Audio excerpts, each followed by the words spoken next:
প্ৰাণৰ শিল্পীলৈ শ্ৰদ্ধাঞ্জলি জনাই কণ্ঠশিল্পী অসমৰ উদ্যোগত বিশেষ আয়োজন চানমাৰীৰ অভিযান্ত্ৰিক প্ৰতিষ্ঠানৰ খেলপথাৰত জুবিন জোনাক কণ্ঠলৈ সুৰৰ অৰ্ঘ্য শীৰ্ষক কাৰ্যসূচী জুবিন গাৰ্গৰ দুকুৰি গীতেৰে হাৰ্টথ্ৰবলৈ শ্ৰদ্ধাঞ্জলি কণ্ঠশিল্পীসকলৰ অনুষ্ঠানত অংশগ্ৰহণ কৰিব অনুপম শইকীয়া ৰূপম ভূঞা বৰ্ণালী কলিতা সুবাসনা দত্ত জুবলি বৰুৱাকে ধৰি অসমৰ প্ৰায় সংখ্যক জনপ্ৰিয় কণ্ঠশিল্পীয়ে এই অনুষ্ঠানৰ জৰিয়তে অসমত প্ৰথমবাৰৰ বাবে একেখন মঞ্চত সমবেত হৈছে 200 শতাধিক কণ্ঠশিল্পী 17ৰো অধিক বাদ্যযন্ত্ৰী শিল্পী আৰু 8 গৰাকীকৈ সংগীত পৰিচালক আমি আপোনালোকক অসম অভিযান্ত্ৰিক প্ৰতিষ্ঠানৰ খেলপথাৰলৈ সেই কাৰ্যসূচীৰ প্ৰস্তুতিৰ পৰিৱেশ দেখুৱাবৰ বাবে লৈ যাব বিচাৰিছো 5 বজাৰ পৰা নিৰ্ধাৰিত সময় সেই কাৰ্যসূচী আৰম্ভ হোৱাৰ য'ত 200ৰো অধিক শিল্পীয়ে গীত পৰিৱেশন কৰিব ৰূপম এক অনন্য আয়োজন আজিলৈকে অসমৰ ইতিহাসত এনেকুৱা আয়োজন হোৱা নাই জুবিন গাৰ্গৰ বাবে নোহোৱাটো হোৱা দেখিবলৈ পোৱা গৈছে অসম্ভৱটো সম্ভৱ হৈ উঠিছে আৰু তেনে এটা অনুষ্ঠানে আজি আয়োজন কৰা হৈছে জুবিন গাৰ্গৰ বাবে গোটেই পৰিৱেশটো এবাৰ দেখুৱাও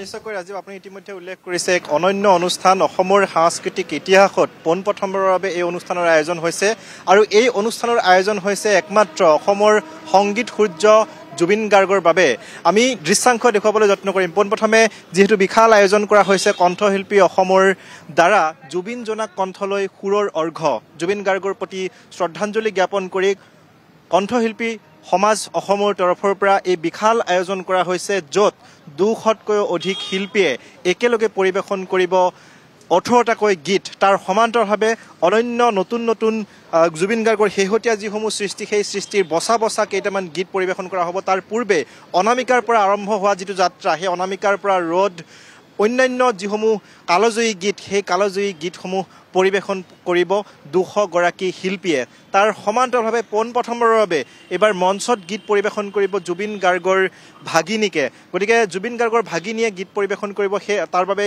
অধিক আগ্ৰহেৰে ৰৈ আছে তেওঁৰ পৰিয়ালৰ লোকসকল তাৰ সমান্তৰভাৱে জুবিন গাৰ্গক যিহেতু শ্ৰদ্ধাঞ্জলি জ্ঞাপন কৰাৰ বাবে এই বিশাল আয়োজন কৰিছে কণ্ঠশিল্পী সমাজে তাৰ বাবে সকলোৱে অধীৰ আগ্ৰহেৰে ৰৈ আছে 5 বজাৰ লগে লগে সেই যি মূল অনুষ্ঠান সেই মূল অনুষ্ঠান আৰম্ভ হ'ব কিন্তু মঞ্চৰ সন্মুখলৈ যোৱাৰ পূৰ্বে সোঁফালে জুবিন গাৰ্গৰ বিশাল আকাৰৰ প্ৰতিমূৰ্তি এটা ৰখা হৈছে আৰু তাতেই জুবিন গাৰ্গক শ্ৰদ্ধাঞ্জলি জ্ঞাপন কৰাৰ ব্যৱস্থা কৰি দিয়া হৈছে যিসকল শিল্পী ইয়ালৈ আহিব যিসকল দৰ্শক ইয়ালৈ আহিব প্ৰতিগৰাকীয়ে জুবিন গাৰ্গক ইয়াতেই শ্ৰদ্ধাঞ্জলি জ্ঞাপন কৰিব পাৰিব এক প্ৰকাৰ জুবিন গাৰ্গৰ কালজয়ী গীতসমূহৰ জৰিয়তে জুবিন গাৰ্গক আজি পুনৰবাৰ বিচাৰি চাবলৈ চেষ্টা কৰিব একাংশ শিল্পী ইতিমধ্যে আহি উপস্থিত হৈছে মই অকমান আপোনাৰ ওচৰলৈ আহিছো সকলো সাজু হৈছে জুবিন দাক শ্ৰদ্ধাঞ্জলি জ্ঞাপন কৰা হ'ব তেওঁৰ কালজয়ী সৃষ্টিসমূহৰ জৰিয়তে কেনেধৰণে সাজু আপোনালোক আমি প্ৰথমতেতো আপোনালোকক অশেষ ধন্যবাদ আপোনালোকে আহি আমাক এইখিনি সহায় সহযোগ কৰিছে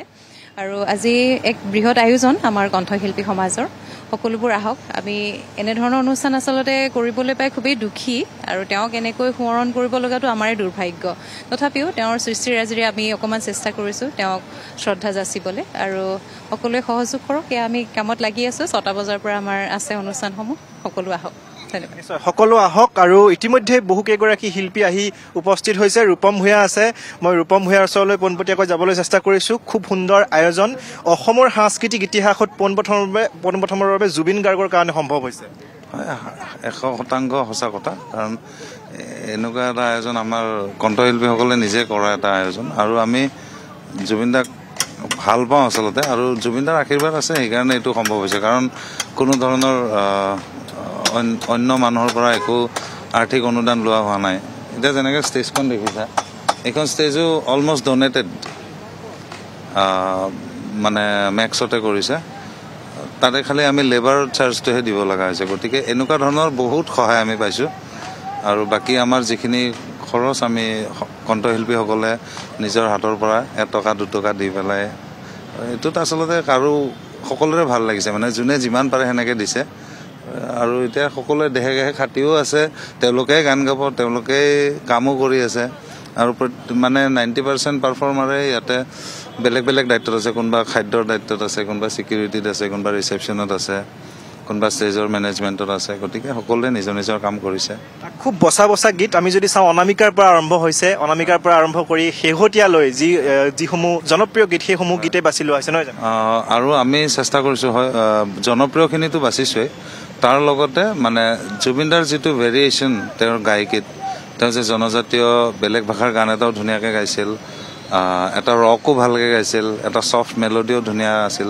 তেওঁৰ যিটো ভেৰাইটি অফ ছিংগিং আছিল সেইটো বস্তু ৰিফ্লেক্ট কৰিব পৰাকৈ বৰগীতৰ পৰা, টোকাৰীৰ পৰা, বিহু নাম বা অন্যান্য জনগোষ্ঠীয় গীত, তাৰ লগতে তেওঁ ৱেষ্টাৰ্ণ ইনফ্লুৱেঞ্চ থকা গানসমূহ কেনেদৰে গাইছিল, আচলতে সেইখিনি তেখেতৰ সৃষ্টিখিনি আকৌ এবাৰ আমাৰ নিজে আমি চেলিব্ৰেট কৰিবৰ কাৰণে আচলতে আজি এই অনুষ্ঠানটোত তেনেধৰণৰ গীত বাছি লোৱা হৈছে। নিশ্চয় ধন্যবাদ জ্ঞাপন কৰিছোঁ। এয়া আছিলে ৰূপম ভূঞা, জ্যেষ্ঠ শিল্পী। আৰু আমি কৈছোঁৱেই যে জুবিন গাৰ্গে যিখন সমাজ বিচাৰিছিল সেই সমাজখন যেন আজি ইয়াতে বিচাৰি পাব, কাৰণ প্ৰত্যেকটো ভাষাৰে গীত ইয়াত গোৱা হ'ব। বৰগীতৰ পৰা আৰম্ভ কৰি টোকাৰী গীত, নাও খেলৰ অন্যান্য যিসমূহ গীত জুবিন গাৰ্গে ভাল পাইছিল সেই গীতসমূহ আজি ইয়াত পৰিৱেশন কৰা হ'ব। আৰু ইতিমধ্যে আমি কৈছোঁ যে 200 শিল্পী একেলগে গাব। দীপলিনা ডেকা আছে, আমি তেওঁৰ ওচৰলৈ যাবলৈ চেষ্টা কৰিছোঁ।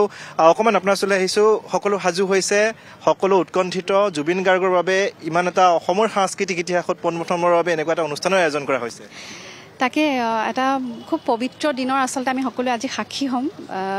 এনেকুৱা হয়তো আগতে কেতিয়াও হোৱা নাছিল যে সকলো কণ্ঠশিল্পী মিলি পেলাই কোনো ধৰণৰ কাৰো পৰা একো সহায় নলয়, নিজৰ কষ্টৰ ধনেৰে যিখিনি পাৰিছে, যিমানখিনি সামৰ্থ্য সকলোৰে, সেনেকৈ আমি সকলোৱে আয়োজন কৰিছোঁ। আৰু সকলোকে দেখি ভাল লাগিছে। সকলো সাংবাদিক বন্ধুসকলো আহিছে, দাদাসকল আহিছে, সকলো কণ্ঠশিল্পীসকল আহিছে। আজি সকলো জুবিন দাৰ কাৰণে আমি ওলাই আহিছোঁ। আৰু জুবিন দাক আজি আচলতে আমি তেখেতৰ সৃষ্টিৰ আজি উদযাপন কৰিম, তেখেতৰ গীতৰ কথা পাতিম, তেখেতৰ চিনেমাৰ কথা পাতিম।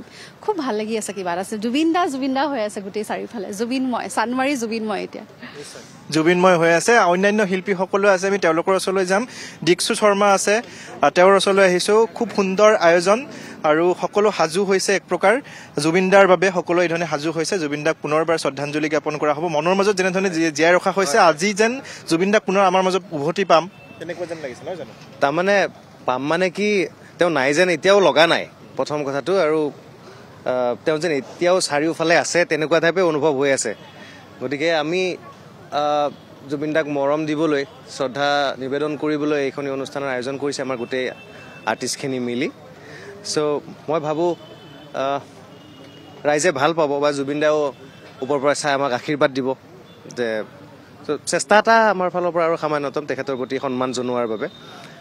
চ' আপোনালোকৰ যোগেৰে সকলোকে এতিয়াও যিসকলে চাই আছে তেওঁলোকক নিমন্ত্ৰণ জনালোঁ আমাৰ অনুষ্ঠানলৈ আহক।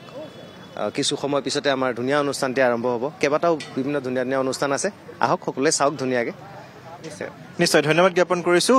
এখন বিশাল আকাৰৰ মঞ্চ তৈয়াৰ কৰা হৈছে কিছু সময় পাছতে, মাজত মাত্ৰ 1 ঘণ্টা বাকী আছে। আৰু 1 ঘণ্টা পাছতে এই বিশাল আকাৰৰ মঞ্চখনত একেলগে 200 শিল্পীয়ে পৰিৱেশন কৰিব জুবিন দাৰ কালজয়ী 18টাকৈ গীত। তাৰ সমান্তৰালভাৱে যিহেতু দুকুৰি গীত বাছি লোৱা হৈছে, তেওঁৰ বচা গীতসমূহ বাছি লোৱা হৈছে। বৰগীতৰ পৰা আৰম্ভ কৰি টোকাৰী গীত, অন্যান্য যিসমূহ গীত গাইছিল, বিভিন্ন ভাষাত যিহেতু জুবিন গাৰ্গে গীত গাইছিল। গতিকে সেই আজি যেন সমন্বয়ৰ এখন সমাজ আজি দেখিবলৈ পাব। অসমৰ যি সংস্কৃতি, বৰ অসমৰ যেন সকলোখিনি সংস্কৃতি আজি দেখিবলৈ পাব। প্ৰত্যেকটো গীতে আজি ইয়াত দেখিবলৈ পাব। নিশ্চয়কৈ আজি এক প্ৰকাৰ জুবিনময় হৈ উঠিব সমগ্ৰ চানমাৰি, যিখন ৰাজগড়, যিখন কমাৰ্চ পইণ্ট জুবিন গাৰ্গৰ বাবে অতি আপোন আছিল, যিখন কমাৰ্চ পইণ্টত, যিখন ৰাজগড়ত জুবিন গাৰ্গে বিভিন্ন সময়ত বিভিন্ন মুহূৰ্তত তেওঁ তাত আড্ডা মাৰিছিল, লগ বন্ধুৰ সৈতে কথা বতৰা পাতিছিল। সেইখন চানমাৰিত আজি জুবিন গাৰ্গক সোঁৱৰা হ'ব। সেইখন চানমাৰিত আজি জুবিন গাৰ্গৰ যি সৃষ্টি, সেই সৃষ্টিক গুণগুণোৱা হ'ব। আকৌ এবাৰ জুবিন গাৰ্গ কায়িকভাৱে নাথাকিলেও তেখেতক সকলোৱে স্মৰণ কৰিব। কাৰণ প্ৰতিগৰাকী অসমীয়াই এটাই কথা বাৰে বাৰে কৈছে যে জুবিন গাৰ্গ অসমীয়াৰ বাবে অমৰ। তেওঁলোকে মনৰ ভিতৰত ঠাই দিছে জুবিন গাৰ্গক, আৰু সেই মানুহজন সদায় অজেয়, তেওঁৰ মৃত্যু হ'ব নোৱাৰে। জুবিন গাৰ্গৰ জন্মদিনৰ এটা দিন পিছত আজি এয়া জুবিনময় হোৱাৰ দিশে আগবাঢ়িছে চানমাৰিৰ অভিযান্ত্ৰিক প্ৰতিষ্ঠান খেলপথাৰ।